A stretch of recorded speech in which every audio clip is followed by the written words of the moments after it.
코로나19 신규 확진자가 전날보다 300명 넘게 줄면서 1,400명대로 내려왔습니다. 하지만 수도권을 중심으로 집단 감염이 잇따르고 있어서 확산 우려는 여전합니다. 코로나19 관련된 내용 두 분과 함께 정리해 보겠습니다. 천은미 이대 목동병원 호흡기내과 교수 그리고 김성훈 변호사 나오셨습니다. 안녕하세요. 안녕하세요. 안녕하세요. 일단 각자 전문 분야가 있으시기 때문에 변호사님께는 그 구체적인 수치, 바뀐 규정 등에서 대해서 주로 질문을 드리고 교수님께는 이와 관련된 의미와 앞으로 전망에 대해서 질문을 좀 드리도록 하겠습니다. 먼저 변호사님께 여쭤볼게요. 코로나19 신규 확진자가 좀 줄었습니다. 아무래도 주말 효과가 반영됐다고 봐야겠습니까? 네, 주말 효과도 반영이 됐지만 또 주말이라고 하더라도 그 전에 비교했을 때 조금 줄어든 건 사실입니다. 그래서 일부 이제 진정되고 있다라고 볼 수도 있는데요. 한편으로는 또 그래도 여전히 이제 1,400명 이상이 계속 발생을 하고 있기 때문에 또 이 부분의 상황이 여전히 엄중한 상황이다밖에 볼 수밖에 없고 또 감염 경로를 모르는 사람들의 비율이 35%를 넘어서고 있습니다. 사실 이 정도면은 거의 모든 곳에서 코로나 위험성이 있다라고 볼 수밖에 없고요. 또 가족 내 감염뿐만이 아니라 직장 내 감염 등도 있고 또 시장을 중심으로 한 또 추석 대목을 앞둔 시장을 중심으로 한 감염까지도 확산되고 있기 때문에 여전히 경계를 늦추기는 좀 어려운 그런 상황입니다. 네, 변호사님께서는 여전히 경계를 늦추기는 좀 어렵다라고 말씀하셨는데 교수님께서 보시기에는 4차 대유행 어느 정도 진정 국면에 접어들었다 이렇게 봐도 되겠습니까? 네, 전체적으로는 확진자 수가 정체나 약간 감소하는데 그 이유는 휴가철이 끝났기 때문에 비수도권이 안정적으로 내려가고 있는 상태입니다. 하지만 수도권은 여전히 감염 재생산 지수가 1을 넘고 있고 감염 경로를 모르는 경우도 지속적으로 증가하고 있어서 수도권은 아직도 안정세라고 보기 어렵습니다. 다만 이제 백신 접종을 계속 올리고 있기 때문에 감염 차단이나 중증 환자는 줄 수 있는 면은 있습니다만 이번 추석 연휴를 계기로 해서 또 비수도권과 수도권이 같이 확산세가 증가될 수 있기 때문에 이동량 감소를 위한 국민들의 협조가 필요한 시기라고 생각합니다. 네, 지금 백신 접종과 관련된 이야기를 해주셨는데 구체적으로 그 현황을 좀 정리해 주시겠습니까? 네, 좀 다행히도 이제 1차 접종 완료자가 오늘 기준으로 해서 드디어 3천만 명을 넘어섰습니다. 58.4%라고 하는데요. 3천만 100명을 넘어섰다고 하고요. 지금 계획대로라면 이제 추석 연휴 전까지 1차 접종 완료자가 70%까지 그리고 전체 접종 완료도 상당 부분 9월 말 이후에는 상당 부분 70% 이상까지 달성할 것으로 기대되는 그런 수치가 나오고 있습니다. 이런 상황에서 또 지금 이제 예약 자체도 원활하게 좀 더 진행이 되고 있고요. 무엇보다도 이제 추석 연휴를 앞두고 가족들을 만나기 전에 좀 접종을 하거나 접종을 완료하고자 하는 그런 국민들의 참여 의지가 또 열심히 반영이 되고 있어서 백신 접종의 속도가 빨라지고 있는 그런 상황입니다. 네, 교수님 이렇게 백신 접종이 속도를 내고 있다면 장기적으로 위드 코로나 그러니까 코로나 바이러스와 함께 살아가는 그런 생활 체계도 좀 고려를 할 시점이다 이렇게 봐야 되겠습니까? 네, 지금 백신 접종이 높았던 영국, 이스라엘, 미국, 싱가포르 같은 나라는 이제 위드 코로나를 하고 있죠. 그런데 이제 그 사례로 영국이나 다른 50% 정도에서 그 완화를 했던 나라들은 지금 확진자가 많이 늘고 있고 반면 싱가포르처럼 70% 이상 2차 접종을 완료한 경우에 점차적으로 방역을 완화한 나라에서는 안정적으로 위드 코로나를 실행하고 있습니다. 우리나라도 아마 50대가 2차 접종이 완료되는 추석 이후부터 저는 점차적으로 이 방역을 완화하게 되면 안정적으로 위드 코로나로 갈 수 있는 계기가 마련될 수 있습니다.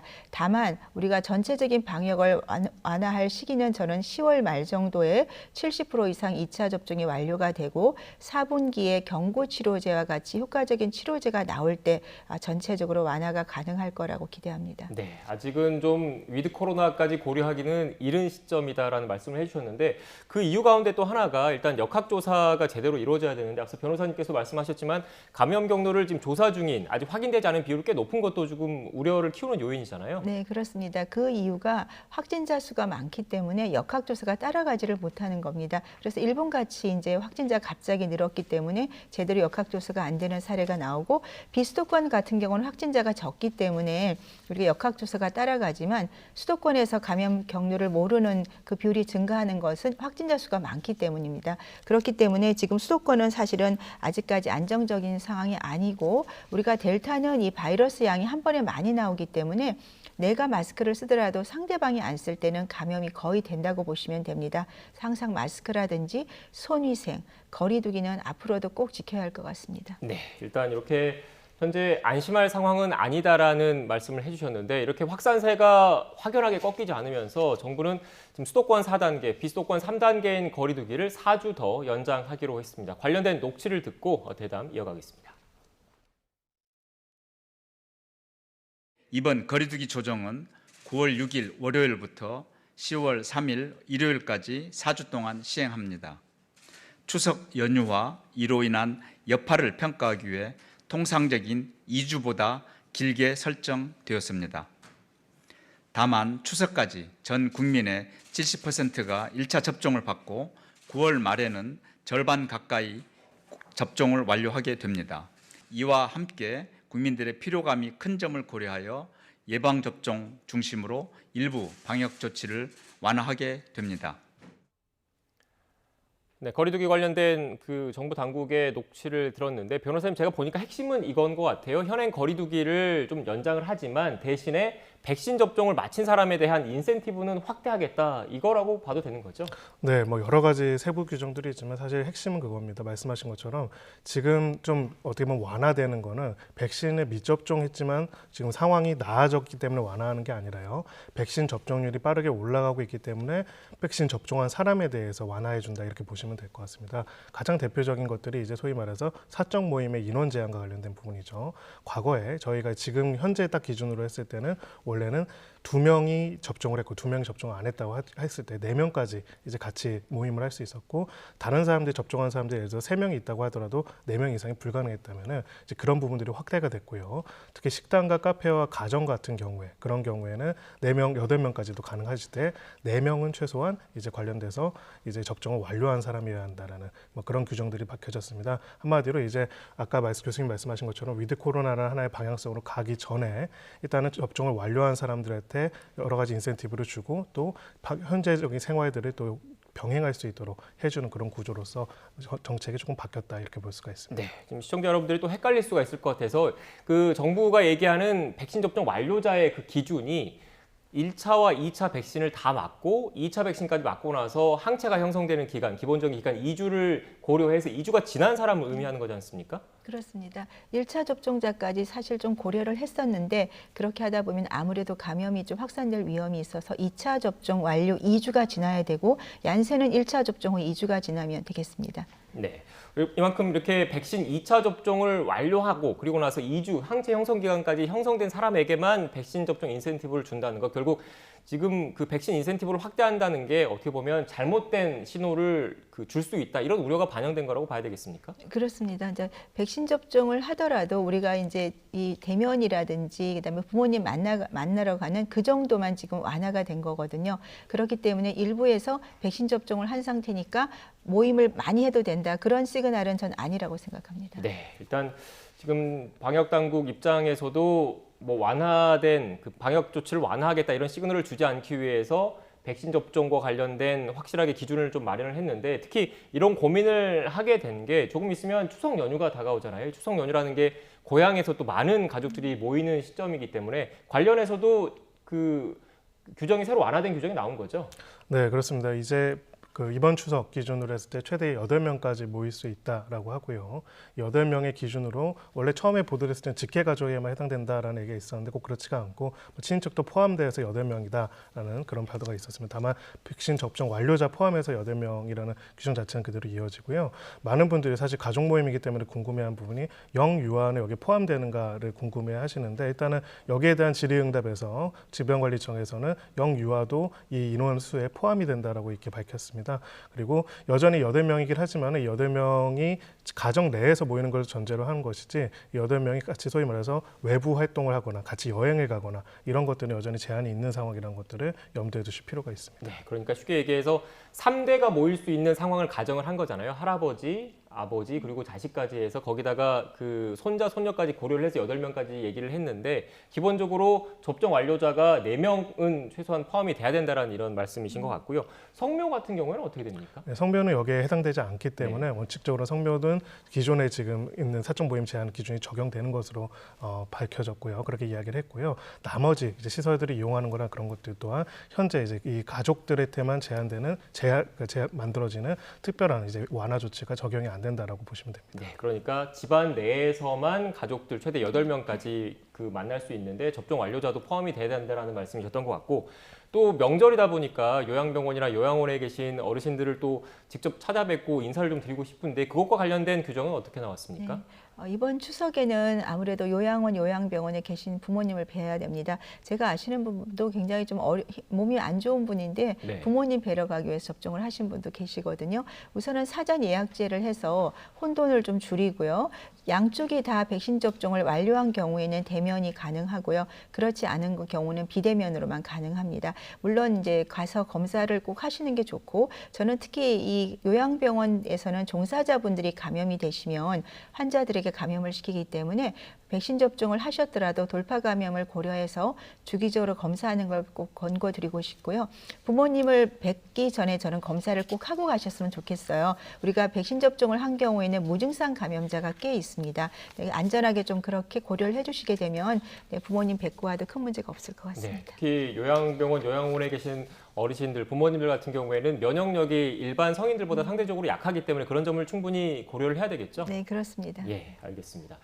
그리고 또 자영업자분들 거리두기가 이렇게 강화된 거리두기 조치가 이어지면서 정말 어려운 하루하루를 보내고 있는데 관련돼서도 좀 완화된 규정이 나왔죠? 네, 그렇습니다. 기본적으로는 이제 아까 말씀드린 것처럼 접종 완료자들이 모임에 참여할 수 있는 인원이 늘어났죠. 네. 이제 6시 이후에도 지금 원래는 4명까지만 가능했는데 최대 6명까지 가능한 걸로. 다만 이제 이 경우에도 미접종자는 2명 이하여야 하는 그런 규정 그대로 6시 이후에는 적용이 되고요. 무엇보다 영업시간이 이제 9시까지였는데 9시가 아니라 10시까지 조금 늘어났습니다. 다만 이제 굉장히 좀 어려운 상황이시죠. 지금 이번에 보도된 내용에 따르면은 이 자영업이나 특히나 음식점의 매출액이 역대 최대치로 감소한 그런 상황이라는 점을 고려했을 때 사실 지금 이제 제시하고 있는 위드 코로나로 갈 수 있는 여러 가지 백신 접종이 빨리 완료가 되고 이 부분 또한 빨리 정상화될 필요성이 굉장히 있는 그런 상황입니다. 네, 교수님, 그런데 또 일각에서는 이런 얘기들이 하더라고요. 이번에 영업시간 연장 그리고 보다 많은 사람이 만날 수 있게 한 기준도 역시 백신 접종 완료자가 포함된 게 기준인 거잖아요. 그런데 자영업자분들이 하시는 말씀을 좀 들어보면 현재까지 상대적으로 자영업자 매출에서 차지하는 비중이 높은 젊은 세대 같은 경우에는 백신 접종 완료자 비율이 낮기 때문에 지금 당장 자영업자분들의 매출에 큰 도움이 될까라는 데 의구심을 품으시는 분들도 계시던데 어떻게 보십니까? 네, 아마 추석 전후로 해서 50대가 거의 2차 접종이 완료가 되실 겁니다. 그렇지만 이제 40대 이하의 분들은 얀센 접종을 하신 분 외에는 조금 접종률이 아직은 2차 접종이 되지 않았습니다. 하지만 70% 정도가 2차 접종을 완료한 시기부터 사실은 방역을 완화하는 것이 가장 안전하긴 하거든요. 네. 그러면 그 시기는 저는 10월이라고 생각을 합니다. 그래서 이번 추석 때까지는 접종 완료하신 분들에 한해서 좀 다중 이용 시설을 이용하시게 하고 10월 이후에 우리가 본격적으로 위드 코로나로 가게 되면 사실 지금처럼 방역을 조였다 풀었다 하는 그런 되풀이 없이 안정적으로 자영업자분들에게 아마 영업을 할 수 있을 거고 11월 정도가 되면 저의 개인적 기대로는 분명히 치료제가 나올 겁니다. 그러면 자영업자분들에게도 아마 앞으로는 이런 어려운 시기를 극복하실 수 있을 것으로 생각합니다. 교수님께서 치료제 말씀을 하셔서 제가 추가적으로 질문을 드릴게요. 현재 국내 치료제 그리고 전 세계적으로 치료제 개발 현황이 어떻습니까? 네, 국내에는 지금 좀 가장 알려진 치료제는 항체 치료제고요. 지금 많은 입원 환자들이 쓰고 있습니다. 원래는 이제 외래에서 써야 되는 이 주사제이기 때문에 그 회사에서 흡입 치료제라고 해서 일상이 지금 이미 들어가 있고 연말에는 가정에서 사용할 수 있는 흡입 항체 치료제가 개발이 되면 아마 우리도 가정에서 치료가 가능할 것 같고요. 또 다른 국내의 어떤 약물 재창출 약제가 지금 개발 중입니다. 해외 같은 경우는 물론 항체 치료제가 지금 세계 회사에서 본격적으로 사용하고 있고 가장 관심을 끄는 경구 치료제 같은 경우는 미국의 파이자와 MSD에서 2가지 약제가 지금 개발 중이고 9월이나 10월이면 아마 임상 3상 결과가 긴급 승인을 받을 것이고 우리나라에서도 지금 선구매를 한 것으로 알고 있고요. 아마 연말에는 본격적으로 사용이 가능하리라 기대합니다. 네, 그 경구 치료제라는 거는 저희가 일반 약처럼 알약처럼 입으로 먹는 치료제를 말씀하시는 그렇죠. 거죠? 타미플루처럼 하루에 2번 5일 복용을 하는 것이고 바이러스 복제를 억제해서 초기에 치료가 들어가시게 되면 외래에서 충분히 치료가 가능한 약제로 알려져 있습니다. 네. 정리를 하면 교수님께서 말씀하셨던 그 위드 코로나라는 게 결국 독감처럼 같이 생활하는 걸 의미하는 거잖아요. 네, 그러니까 그렇습니다. 백신 접종, 독감 예방 접종 맞는 것처럼 코로나 백신을 맞고 말씀하셨던 것처럼 독감 약처럼 치료제가 나오면 비로소 이른바 위드 코로나 시대로 갈 수 있을 것이다. 하지만 아직은 그 단계까지는 아니다. 이런 말씀이신 거네요, 결국은. 그래서 조금만 더 기다리시면 될 것 같습니다. 네, 알겠습니다. 결국 지금 이런 상황에서 백신 접종이 가장 중요한 거잖아요. 그런데 백신 접종과 관련해서 오접종 사고도 또 발생을 해서 우려가 커지고 있는데 어떤 내용입니까, 변호사님? 네, 고대 구로병원에서 이제 유통기한이 조금 지났거나 혹은 거의 이제 임박한 그런 상태에서 접종이 147명에 때 이루어진 사고가 벌어졌고요. 뒤늦게 이제 밝혀져서 이분과 관련돼서 일단은 병원 측에서는 이로 인해 가지고 어떤 건강상 위해가 발생하지는 않을 것으로 생각하지만 이제 방역 효과라고 할 수 있죠. 이로 인해 가지고 소위 말해 예방 효과가 제대로 나타날 것인지는 좀 미지수기 때문에 재접종을 해야 할 수도 있다라는 입장을 밝힌 상황입니다. 사실은 이렇게 대규모로 벌어져서 이번에 뉴스가 나왔지만 또 이외에도 이제 잦은 오접종 사고가 있죠. 소위 말해서 같은 약제를 한 사람한테 너무 많이 투여를 한 경우들도 있고요. 또 여러 가지 주사기에 문제가 있는 경우들이 있었고 이런 경우들이 계속 발생을 하고 있는 상황입니다. 전 국민적인 차원에서 빠르게 접종을 한다라는 정책적 목표를 하다 보니까 아무래도 의료 인력들이 부족한 상황에서 하는 부분들이 분명히 있는데요. 한편으로는 이제 백신 접종률을 높이는 데는 접종 과정에서 여러 가지 문제점들에 대한 국민들의 불신과 불안을 잠재워주는 게 또 정책적으로 굉장히 필요합니다. 그래서 여력이 매우 부족할 수는 있겠지만은 현장에서 지금 접종들이 어떻게 이루어져 있고 어떻게 제대로 그 절차들이 지켜지고 있는지 관리 상태가 어떤 건지에 대해서도 사후적으로 문제가 터졌을 때 저희들이 하는 것보다 조금 더 선제적으로 관리 감독이 이루어질 필요가 있어 보입니다. 네, 이렇게 뭐 하루하루 코로나 사태가 길어지면서 의료 일선 현장에 계시는 의료진 분들의 피로도 고충도 커지고 있지만 또 백신을 맞는 시민 입장에서는 이런 오접종 사고가 나면 불안할 수밖에 없거든요. 특히 이 고대 구로병원 같은 경우에는 굴지의 또 대형 대학병원이잖아요. 어떻습니까? 네, 지금 말씀하신 대로 원래가 이제 그 해동이 돼서 한 달 정도 유지가 되는데 그것이 한 1주 이내로 조금 연장이 됐던 것 같고 실수가 나온 게 초기에 들어온 약제를 먼저 써야 되는데 미뤄졌던 거죠. 사실은 우리가 얀센 백신 같은 경우가 초반에 우리나라에서 뭐 임박한 걸 썼다는 얘기가 있었는데 그 후에 FDA에서 안정성 검사를 다시 했고요. 4개월 반으로 연장이 6월에 됐다가 다시 6개월까지 연장 2배가 됐습니다. 그 말은 안정성 검사를 했을 때 안정성과 유효성에서 문제가 없다면 백신을 연장할 수가 있고 이번에 문제가 된 화이자 백신도 초기에는 1주 이상 할 수가 없던 걸 한 달 연장을 했기 때문에 아마도 안정성에 큰 문제가 없을 수 있지만 이번을 계기로 정부에서 안정성과 유효성 검사를 해서 이러한 경우가 앞으로도 발생할 수가 있거든요. 그러면 이런 분들을 또 재접종을 할 것인지 아니면 재접종을 하지 않고 이대로 1차 접종으로 할 수 있는지에 대한 충분한 검토가 필요할 것 같습니다. 네, 교수님 그런데 또 이렇게 백신을 잘못 맞으신 분들 당사자 입장에서는 이 백신 맞은 거 괜찮을까 걱정이 클 수밖에 없습니다. 그리고 또 면역 효과는 제대로 있을지도 궁금할 수밖에 없는데 그 부분에 대해서 좀 더 구체적으로 말씀을 해주시겠습니까? 네, 대부분 이제 이것을 지난 걸 맞았기 때문에 약간 부작용이 나타나면 정상적인 부작용인지 정말 이게 문제가 생겨난 부작용이 알 수가 없죠. 그래서 그런 분들에 대해서는 조금 더 추후에 관리가 필요하고 그 검사에 대해서는 정부가 지원할 필요가 있다고 생각을 하고요. 내가 그러면 이거를 3번을 맞아야 될 수도 있지 않습니까? 그 경우를 대비해서 2주 후가 지났을 때 저는 항체 검사를 이분들을 해봤으면 좋겠습니다. 항체가 충분히 생겼다면 1차 접종으로 완료한 것으로 간주할 수 있고 그 사이에 정부가 그 안정성 검사를 검토를 하셔서 발표를 해주시면 될 것 같습니다. 네, 추가적인 보완 대책이 필요하다는 말씀이셨던 것 같고 또 하나 또 짚어봐야 할 게 이 개학을 하면서 학교 내에서 그런 감염이 확산하는 것 아니냐 이런 우려도 커지고 있는데 현황은 어떻습니까? 네, 이제 계속적으로 이제 이번에 등교 정책 자체를 정말 이제 발표를 했습니다. 네. 기본적으로 지금 비수도권 같은 경우에는 전면 등교하는 것으로 결정이 됐습니다. 그리고 수도권의 경우에도 고등학생과 그리고 초등학교 저학년의 경우에는 전면 등교를 하고요.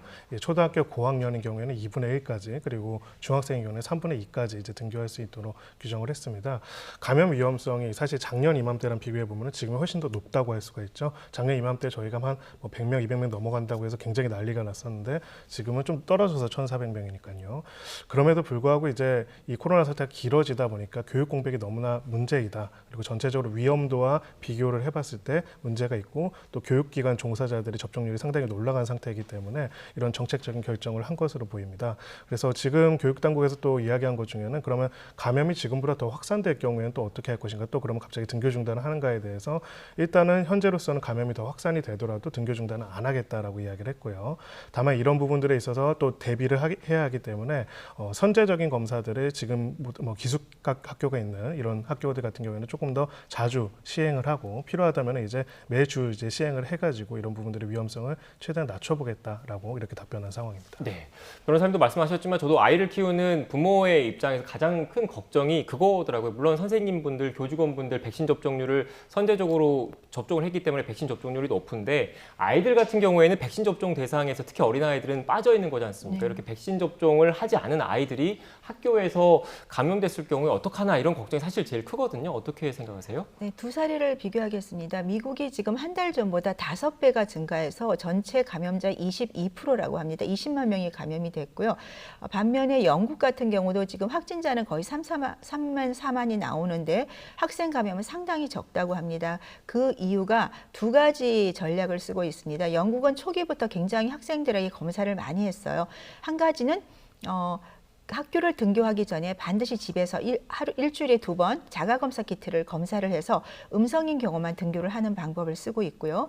두 번째는 만일에 확진자가 학교에서 나왔을 때는 버블이라고 하죠. 우리가 트래블 버블이라고 여행 때 쓰는데 거기에 발생한 그 학생들만 중지를 시키는 거죠. 그리고 그렇지 않은 경우에는 학교를 오게 하는 그 두 가지 전략을 썼더니 상당히 감염자가 감소했기 때문입니다. 그리고 물론 교사분들은 적극적으로 백신 접종을 해야 되고 교사를 통한 감염이 상당히 있습니다. 이 세 가지 전략을 쓰게 되면 앞으로 우리나라에서도 학생이 감염이 나오더라도 그렇게 많이 나오지 않을 수 있을 것 같습니다. 네, 일단 교육 공백을 고려하지 않을 수밖에 없기 때문에 교육당국이 이런 추가적인 방역 대책을 강구하면서 그래도 등교 수업을 확대해야 된다 이런 입장이신 네, 거죠? 맞습니다. 네, 알겠습니다.